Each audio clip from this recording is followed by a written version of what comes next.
अज जिस स्थान पर असीं इकट्ठे होए हाँ इहदे विच साडी सीनियर लीडरशिप दिल्ली इकाई यूथ और बीबियां और कुछ बच्चे जिहड़े ना स्कूलों अजकल पढ़ रहे हैं और एसोसीएशन आईयां ने जिहड़े पेरेंट एसोसीएशन और कुछ ऐसे सज्जन जिहड़े दर्द रखते हैं एजुकेशन नाल उन्होंने हिस्सा लिया। हासा करते सीगे सानू जिहड़े मालक बनी बैठे ने सरना साहब के साथी तो आप कि की मुहिम शुरू कर रहे हैं। स्कूल फर्स्ट क्लास चल रहे हैं। ये स्कूल फर्स्ट क्लास चलन का जिहड़ा सिस्टम है वो तुहाडे सामने मैं अगले 5-7-10 मिनटों के विच जरूर रोशनी पानी जावांगा। ये जिहड़े स्कूल असीं खड़े हाँ ये राजा शेखूपुरा का महल सी। जिवें नाल तुसीं पटियाला हाउस देखते हो महाराजे पटियाले का महल से जिथे कचहरी बनी सी ये राजा शेखूपुरे का महल सी।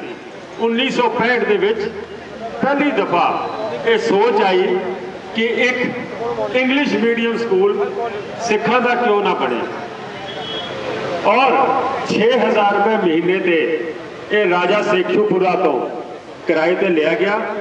और मैनू एक गल दस दिया फकर महसूस होता है कि पहले दिन 1965 के विच जदों इस स्कूल असीं आए सी मैं पहला स्टूडेंट सी और 35 बच्चों तो ये स्कूल शुरू होया सी। पहले दिन 35 बच्चों की स्ट्रेंथ सीगी। अज दिल्ली की वख-वख ब्रांचों 35,000 तो वध बच्चे इन्हां स्कूलों पढ़ते हैं और ये एक बड़ी छोटी जी सोच तो शुरू होकर एक रेवोल्यूशन का आज 1965 तो पहले तुसीं कभी गुरु हरकृष्ण साहब के नाम के स्कूलों का नाम नहीं सुनिया सी। गुरु हरकृष्ण पब्लिक स्कूल ये खाली दिल्ली च नहीं तुसीं पंजाब के किसी पिंड चल जाओ हिंदुस्तान के किसी शहर चल जाओ इस स्कूल तो बाद एक लहर एक लड़ी चल पई गुरु हरकृष्ण पब्लिक स्कूलों की और गली गली शहर शहर इस लड़ी चल पई और खाली हिंदुस्तान च नहीं हिंदुस्तान तो बाहर भी चलनी शुरू हो गई।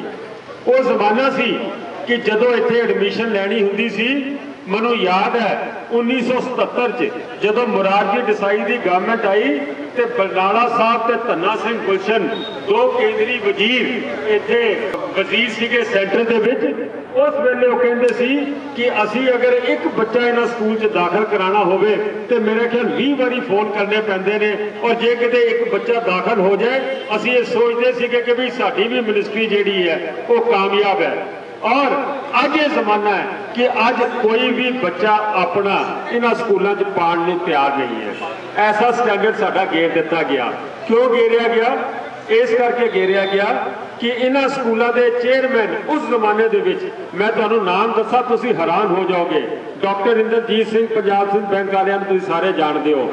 मलिक हरदित सिंह जिहड़े उस वेले स्विट्जरलैंड के एंबेसडर सी ते आ सड़कों पार इत्थे गोल्फ क्लब है जो मैंबरशिप लैनी होवे तो 50 साल की वेटिंग है।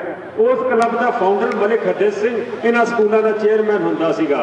सार बहादुर करनैल सिंह रेलवे बोर्ड के चेयरमैन सार अवतार सिंह ऑटोपिस भाई मोहन सिंह रेनवैक्सी वाले मोहन सिंह कोकोला वाले इहो जी शख्सियतां इन्हां स्कूलों दी चेयरमैन लाए जाते सी जिन्हां दे रुतबे करके स्कूलों की गल बनती सी और कभी तुसीं स्कूलों दे विच चेयरमैन देखते नहीं सीगे। लेकिन अज जिहड़े स्कूल च चले जाओ ये जिहड़े चेयरमैन लाए ने इन्हां चेयरमैनां ने आप कभी स्कूल का मूँह नहीं वेख्या। स्कूल का मूँह तो छड्डो गली का धोबी नहीं पछाणदा कि सरदार साहब है कौन ने उन्होंने इन्हां स्कूलों का चेयरमैन लगा दिता गया और चेयरमैन बनने तो बाद प्रिंसीपल तो वड्डे दफ्तर उन्होंने अंदर अपने बना लए ने।